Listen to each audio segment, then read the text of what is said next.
Hello, welcome to Bored and Confused, where I review shows based on two criteria. One, was I bored? Two, was I confused? Today's show is Every Brilliant Thing, playing on Broadway. This opened last season, starring Daniel Radcliffe. I did not get to see it because the ticket prices were ridiculous, but now that it's on its third star and it's winding down, I was able to snag an affordable ticket and see this show. But before I get into this, please like, comment, subscribe, help me grow this channel so that I can make some coins to pay for these shows that they won't give me press tickets to because they're just too popular. So I was glad I got to finally see this. So what did I know about this going in? Well, when the show first opened, I knew nothing about it, but I don't live under a rock, so I knew that it was a one-person show. I knew it was short. I knew that it involved audience participation, and I knew it was about depression and suicide, but that it was light and comedic. And all of these things are true. So for those of you who don't know, I will read what this is about. Every Brilliant Thing describes a person looking back at their life and the glimmers of hope that carried them through, all told through a list of every wonderful, beautiful, delightful thing, big and small, that makes life worth living. In practice, this is a show that centers on a list a character starts building as a kid to cheer up a parent struggling with depression, and that list just keeps growing from there. So let me give a little history about this. This actually began as a 15-minute monologue written by Duncan Macmillan back in 2006. His actor friend Rosie Thompson performed it over the next few years. Then Johnny Donahoe came along, and he is a stand-up comic and also a theater artist, and he expanded it into 70 minutes, and he did it at the Fringe Festival in Ludlow, and then took it the following year to Edinburgh, where it was a big hit. It eventually came off Broadway. It had a production in London, and they even made an HBO special. The HBO special is 62 minutes long, and it stars John and Donahoe. And now they revived it, starring Daniel Radcliffe. And you know, watching Tracee Ellis Ross do this piece, I really understood why they cast Daniel Radcliffe. He was very different from Johnny Donahoe, who's this big kind of lug of a guy, and then very opposite of Daniel Radcliffe. But what this character really requires is an actor who is generous, who gives of themselves, who is willing to come out and talk with the audience, who will interact with the audience, who really has that kind of rapport with an audience, which I think Daniel Radcliffe has in spades. He's such a hard worker. He's so genuine. He's so likable. And I think Tracee Ellis Ross has many of those same attributes. I thought she was warm, welcoming, delightful, funny. She has a childlike energy about her that I just really loved. And she's very enjoyable. Also, it didn't hurt that she's the same age as me, so all of these reference spots in the play that get changed based on whoever's doing it, I understood all the references because they were coming from her childhood and her upbringing, which I think is another brilliant thing about this show, is that it allows the actor who's performing it to bring a piece of themselves to it by filling in these Mad Libs, these spots that need to be filled in. I think it's great that it can be performed by anyone, but at the same time, I think it's its greatest strength, but it's also its greatest weakness. Because it's great that anyone can do this, any age, any sexuality, any skin color, whatever. You name it, they can do this show. But the problem is that we'd never really dive deeply into the narrative, because then that would make it so that it can't be performed by anyone. It would become too specific. And for me, the devil's in the details. And I really, when I go see a show on Broadway, I want specifics. I really want, that's to me is what's really great playwriting. This felt very much like, kind of like a stand-up comedian doing audience work. And that's nice, and it's great for an hour. But if I'm gonna pay $400 to see a play, I do not want to pay $400 for a 60 to 70 minute show of crowd work. Now, it's more than crowd work. It's been more thought out than that, but it does have that feeling to it. What I think also is really great about this play, and I really enjoyed it for this aspect, is going to the theater is a communal experience. And the way that this play uses, I even feel funny calling it a play, but the way this performance uses the audience right from the start. She tells us what's about right at the beginning. We know it's about a 7-year-old child dealing with a parent who has attempted to take their own life.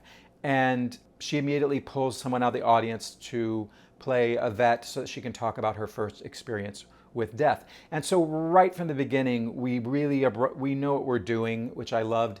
And I loved the communal experience of this, of that we were all participating in this story with live performers in a live theater. And that is what's so great about live theater, and this really demonstrates that. Really enjoyed that aspect. This play is also very romantic. It's very sentimental, things that I often bristle at, because if I feel like someone's trying to elicit a sentimental reaction from me, then I'm like, no, don't manipulate me that way. But this doesn't feel manipulative. It felt very genuine. So it won me over, and I found myself shedding a tear, and I found myself going, oh, that's so sweet. So those are all the positives. Let's do a few negatives. First of all, I feel like a Broadway house is too big for this play. This started at the Edinburgh Fringe Festival. It's such a small, intimate piece. So people are given slips of paper where they read out all of this list of brilliant things. I understood maybe half of them because people are all over the theater. They try to mic them, but people just don't enunciate. Some of these are really quite long, and a lot of them have jokes in them, and I just could not hear them. I kept going to my friend who I was with. I was like, what did they say? And she's like, I don't know. Yeah. So, and she'd seen it twice. I also think ultimately, as warm and touching and as positive this play makes you feel, and this is a feel-good play, but there's just not a lot to it. They're going to talk about depression, but yet it's very funny and light, and it is, but I didn't feel like I really learned much about depression or dealing with someone who has suicidal thoughts. Not like I did with a play like Night Mother, or to a lesser extent, Next to Normal, or Dear Evan Hansen.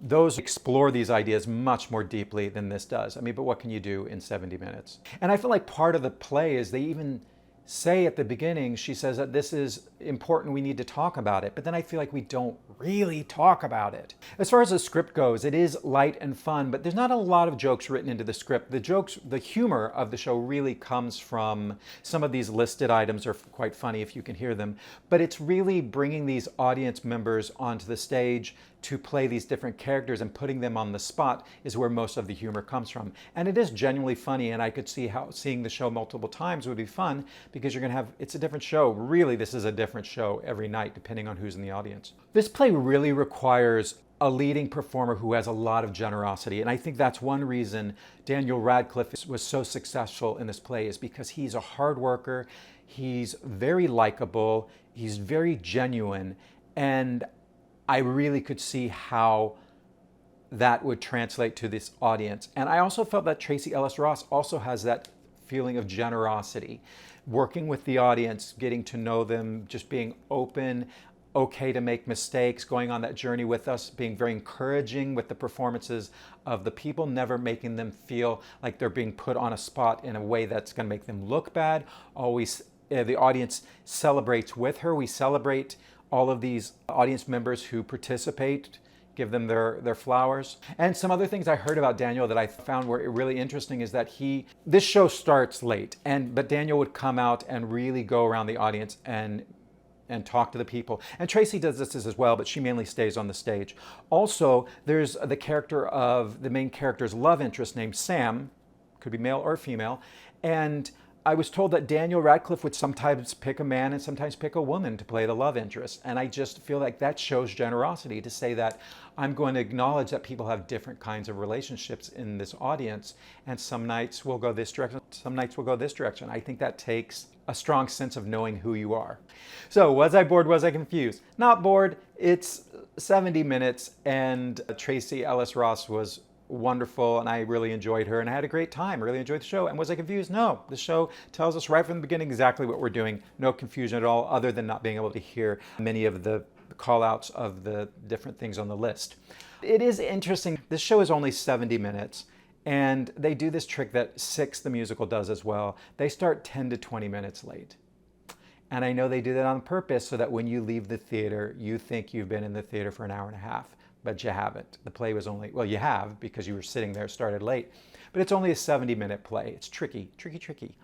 So that just is what it is. So let's wrap this up. Overall, this was a heartwarming experience. I normally don't like sentimental things if they feel manipulative. This didn't feel manipulative. It felt genuine. I just wish there were more specifics in it. I'm glad I saw it, but gosh, I'm glad I did not spend $400 to see Daniel Radcliffe in this. Not because he's not great, and some of you are gonna go, oh, it was worth it. Not for me, it's not. I've seen Daniel Radcliffe before. Sure, I didn't have him come up and talk to me like he does in this play, but I've seen him many times on stage. I think he's wonderful and I love him, but I didn't spend 400 or 200. I spent 50 bucks. And that's what this play should cost, is 50 bucks. This is not a Broadway ticket. 70 minutes, one person. The audience is doing half the work. So to me, it's just not a Broadway show. It's both in it lacks the intimacy that I think the show really needs that would have in a smaller house.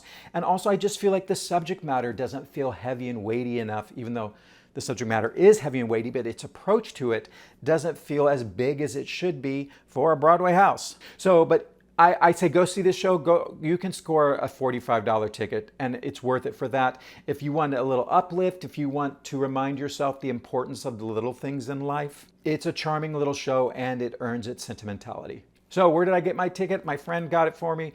We were in the dress circle, row C, which is a wonderful seat, had no problem.